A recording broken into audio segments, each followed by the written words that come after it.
Setiap orang tentu menginginkan perubahan baru dalam perjalanan hidupnya. Assalamualaikum warahmatullahi wabarakatuh. Yang kedua, banyak di antara kita yang merasa hampa, letih secara spiritual. Kadang-kadang merasa jenuh dengan dirinya sendiri, dengan perilakunya.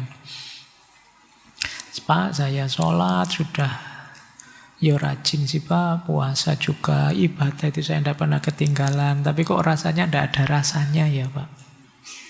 Terus kamu merasa kelelahan sendiri, merasa apapun yang kamu lakukan tidak terlalu ada gunanya. Nah, ini keletihan spiritual. Problem mungkin banyak di antara kita ya. Kemarin kita membahas Byang Chul Han itu bagaimana kondisi manusia hari ini yang satu di antara tiga. Kalau tidak narsis, ya burn out. Dan pada akhirnya depresi. Narsis berlebihan, burn out berlebihan, ya akhirnya depresi. Nah, kalian coba tanya dirimu ya, saya termasuk yang narsis apa yang burn out apa yang depresi? Yang depresi sudah mulai banyak. Yang burnout sebagian besar kita hari ini burnout. Baik yang depresi maupun yang narsis itu sama-sama burnout sebenarnya. Kelelahan terus akhirnya depresi. Narsis terus akhirnya burnout, kecapean. Kamu dipaksa pencitraan terus-menerus itu kan capek. Karena sudah membangun citra diri yang semacam ini, terus kamu harus begitu terus, itu capek. Ya semoga yang kalian tampilkan selama ini ya seperti itu dirimu. Tapi kalau kalian acting itu kamu akan kelelahan. Entah acting apa saja. Coba tanya dirimu ya, saya begini ini acting apa asliku ya? Coba gitu ya, biar kamu kenal dirimu. Saya bikin postingan kayak gini itu acting saja, biar orang tahu betapa aku pinter, betapa aku ganteng, betapa aku hebat. Atau ya, enggak ada itu kok Pak, saya memang ingin ekspresi. Hari ini banyak di antara kita yang enggak kenal dirinya sendiri karena terlalu banyak acting. Terlalu banyak memalsu dirimu. Kalau di psikologi ada istilah fake self. Dirimu yang palsu, tidak asli. Dan itu melelahkan. Makanya kadang orang ngomong, wah, Pak Faiz itu soft spoken. Kalau ngomong lembut sekali itu. Itu bagi saya khawatir kok terus kemana-mana tak lembut-lembutkan. Jadi makanya ya sayangnya memang saya tidak bisa teriak, jadi tidak bisa mengkanter itu. Terserahlah kamu melabeli apa, tapi saya tidak akan peduli dengan labelmu. Jadi saya tetap harus versiku sendiri. Jadi entah kamu sebut apa, perspektifmu apa, monggo saja, tapi ya ada yang berlebihan, ada yang tidak paham saya, macam-macam. Tapi ya tetap saya harus jadi diriku. Tapi banyak orang tidak bisa begitu. Nah, itu yang digelisahkan oleh Syekh Muhammad Al-Ghazali. Nah, maka buku ini ingin menggugah kembali semangat hidup. Agama pun sangat mendorong kita untuk optimis, jangan putus asa, jadi diri kita sendiri. Disitulah nanti beliau menulis Jadid Hayatak tahun 1949.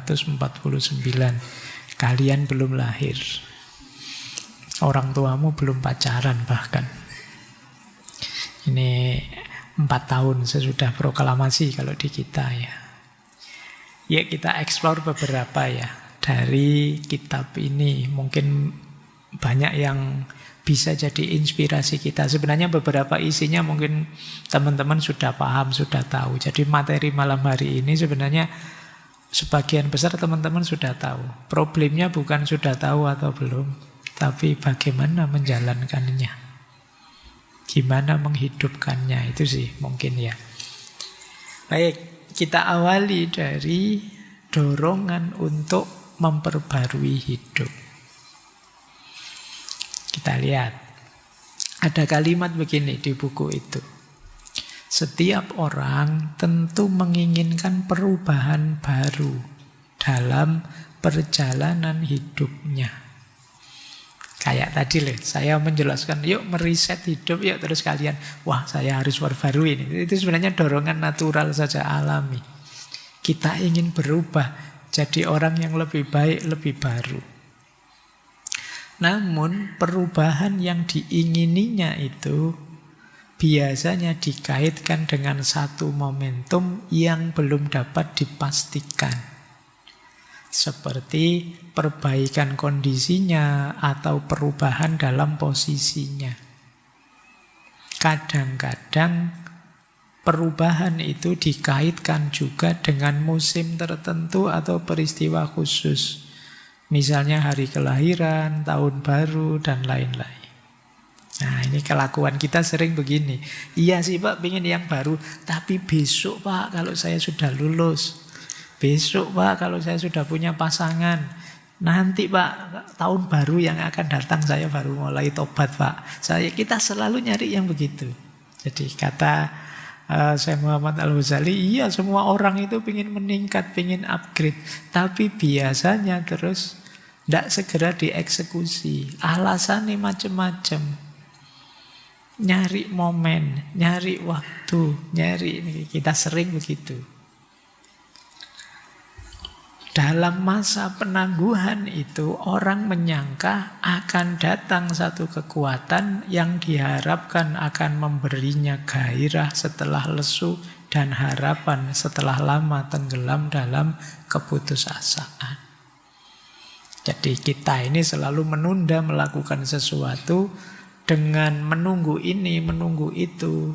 Nanti dulu Pak, besok saja Pak. Iya sih yang disampaikan Pak Faiz akan saya jalankan. Tapi nantilah Pak kalau kuliah sudah mulai. Tapi nantilah Pak kalau sudah saya selesai skripsi saya. Nantilah Pak, terus kita merasa bahwa kalau momennya pas nanti mesti sukses. Padahal ya nanti mungkin kita lulus beneran atau skripsinya selesai ya. Sebentar masih ada ini dulu. Ini dulu, ini kalau nggak diselesaikan ngerepoti. Ini sebenarnya bukan masalah momennya, kita sendiri yang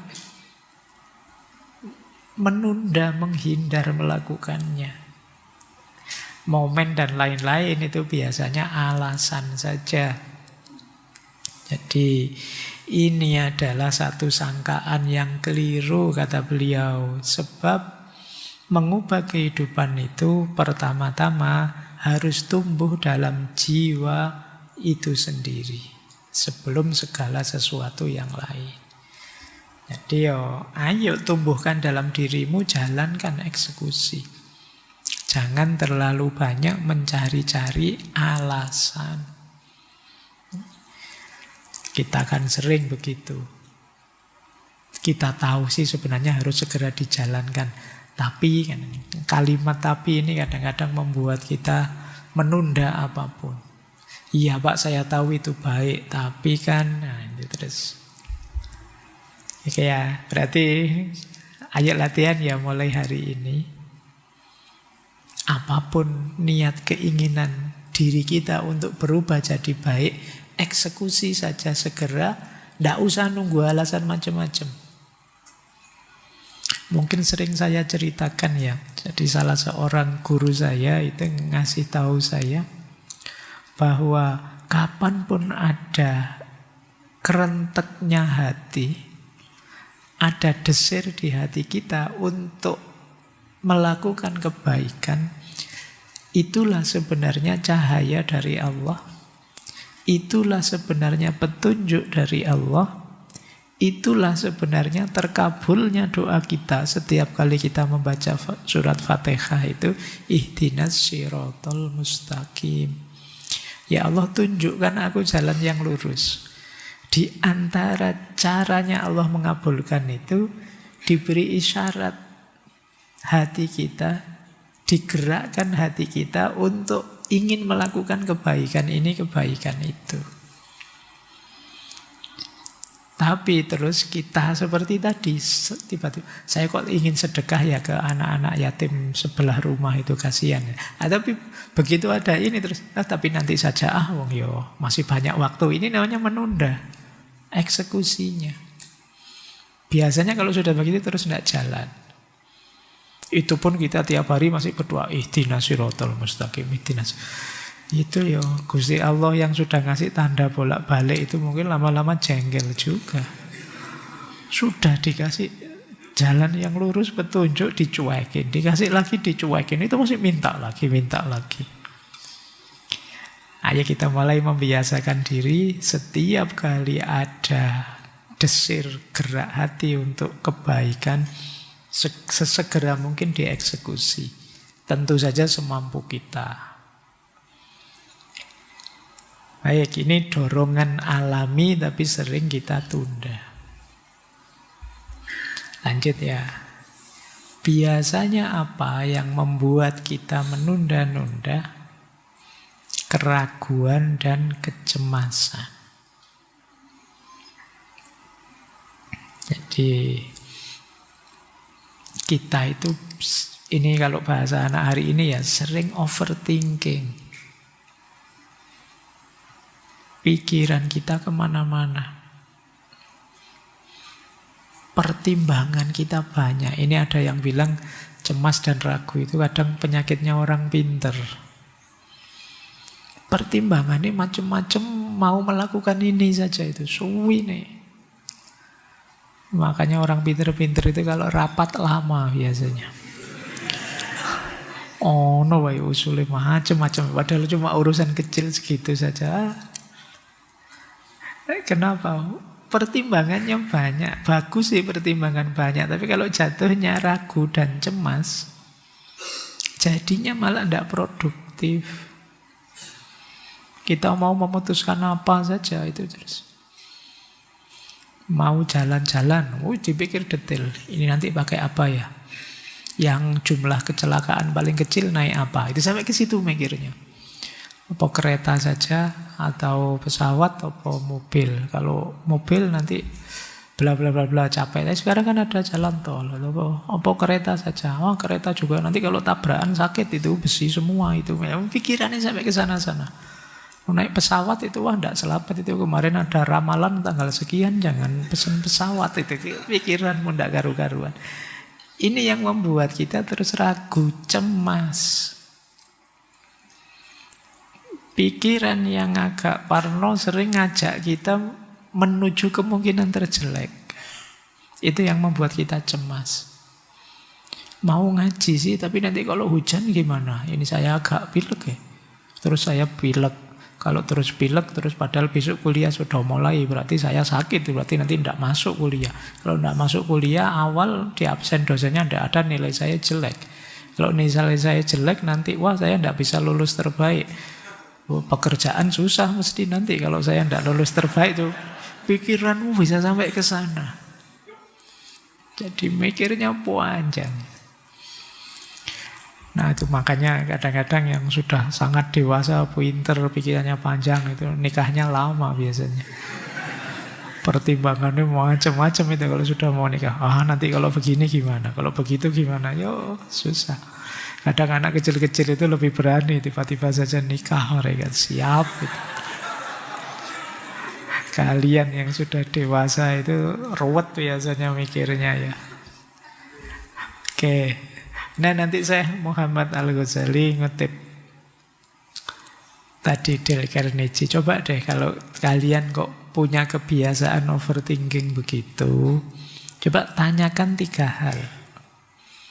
Yang pertama coba tanya, seandainya ini saya jalankan, apa sih akibat yang paling buruk?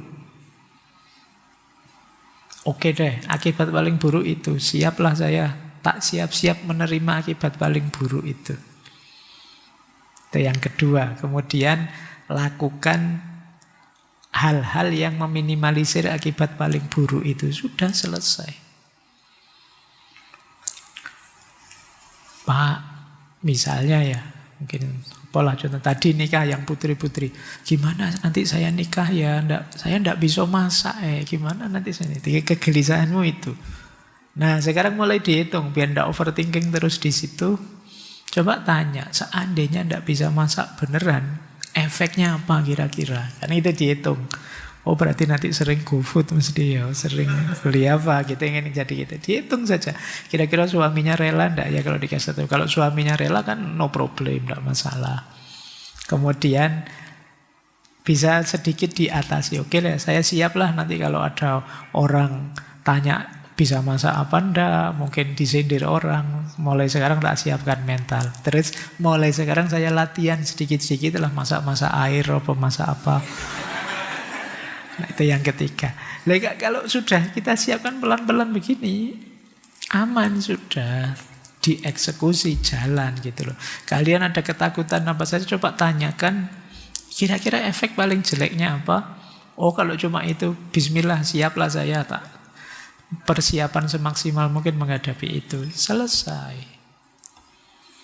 Jadi ya ini caranya kita kalau dilanda banyak kecemasan. Bukan berarti tidak boleh berpikir, tidak boleh mempertimbangkan, tapi jangan berlama-lama di situ.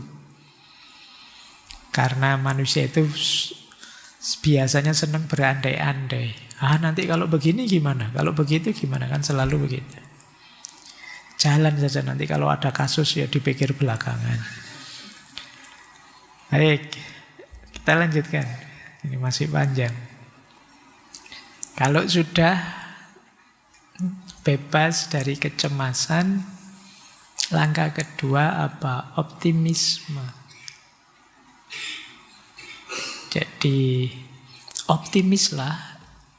Apapun yang kalian rencanakan akan sukses.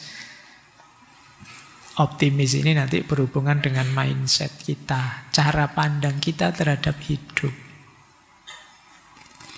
Jadi bahwa hidup ini banyak masalah, iya. Banyak problem, iya. Apalagi orang Indonesia. Masalahmu numpuk-numpuk, ngitungnya susah. Jadi kita hidup tidak hanya dari viral ke viral hari ini kan. Dari banyak viral ke banyak viral lagi. Problem kita banyak. Tapi jangan jadikan itu alasan untuk pesimis.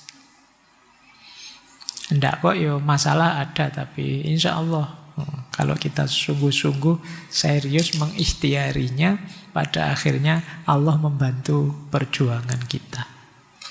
Tetaplah optimis. Jadi di situ ada satu syair yang beliau kutip, laisa man mata fastaroha bimayyitin, innamal mayyitu mayyitul ahya, innamal mayyitu mayyishu kathiban kasifa balahu qalilar rojai. Jadi orang yang mati dan beristirahat, jadi orang yang mati kemudian tidak tentu saja selesai jalan hidupnya, sebenarnya itu bukanlah mayit yang sejati, kata beliau. Sesungguhnya mayit yang sejati itu orang yang belum mati tapi sudah seperti orang mati. Jadi orang yang mati dalam hidupnya. Kata beliau, cirinya apa? Innamal mayyitu man ya'ishu kathiban. Orang yang murung tiap hari. Orang pesimis itu kan murung. Masam mukanya dan tidak punya harapan. Oh, tiap hari merengut saja. Iya, kita tahu sih tiap orang ada masalah, tapi kan akan selalu ada sisi positif, sisi nikmat dalam hidup kita kok. Jadi tidak patut kita hanya merengut saja, seolah-olah Allah itu tidak memberi setitik pun kebahagiaan dalam hidup kita. Bahkan nanti kata dulu kita bahas ya, Syekh Hasan Al-Basri itu cirinya orang akhlaknya baik, yang paling kelihatan itu mudah senyum, murah senyum. Orang murah senyum itu menampakkan rasa syukur, menampakkan kegembiraan dia bisa menikmati hidup. Tapi banyak orang yang merengut terus. Kita ketemu itu jadi tidak enak sendiri. Kan kalau kalian ketemu orang kok terus merengut saja, itu kan kita di dekatnya juga tidak nyaman. Kita dekat orang marah juga tidak nyaman. Tapi dekat orang yang ramah, yang senyum, kita juga rasanya nyaman. Tapi banyak orang yang hidup tapi rasanya kayak mati. Dia merasa orang paling malang di dunia, merasa bahwa dirinya itu paling susah sendiri, merasa ini orang yang kathibah, muruk. Diajak ngomong tidak bisa sudah. Temannya bergurau tidak bisa. Indonesia kayak gini kamu masih bergurau gitu. Ini susah kita. Mengkeret kamu sudah digituin, ya kan. Jangan banyak ketawa, mengeraskan hati kamu itu. Mengkeret lagi kamu. Jadi kayak ayolah optimis. Jadi wong Allah itu sangat cinta, sangat sayang dengan kita, dan ada banyak sekali nikmat yang dianugerahkan ke kita. Masalah iya banyak. Bahkan masalah itu pun bagian dari anugerahnya Allah untuk membuat kita kuat, membuat kita tangguh, untuk menguji sejauh mana kualitas diri kita. Jadi optimisme nanti lawannya putus asa. Putus asa berarti menganggap hidup ini sudah selesai. Saya tidak mungkin sukses lagi. Saya tidak punya harapan lagi. Kalau dalam Islam putus asa itu disetarakan dengan kufur. Kenapa putus asa itu disebut orang yang kufur? Karena orang putus asa itu orang yang lupa bahwa Allah itu ada.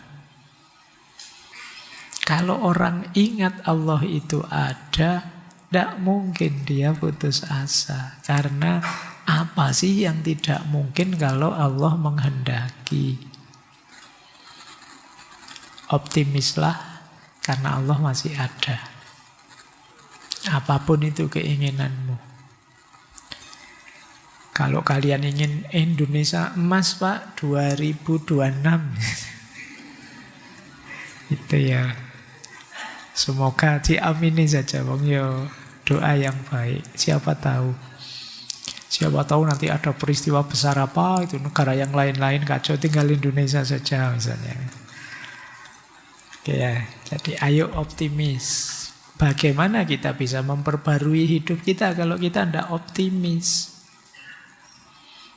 Jadi kalau kita merasa tidak mampu, tidak bisa, putus asa, ya tidak mungkin kita memperbarui hidup. Optimislah bahwa kita bisa.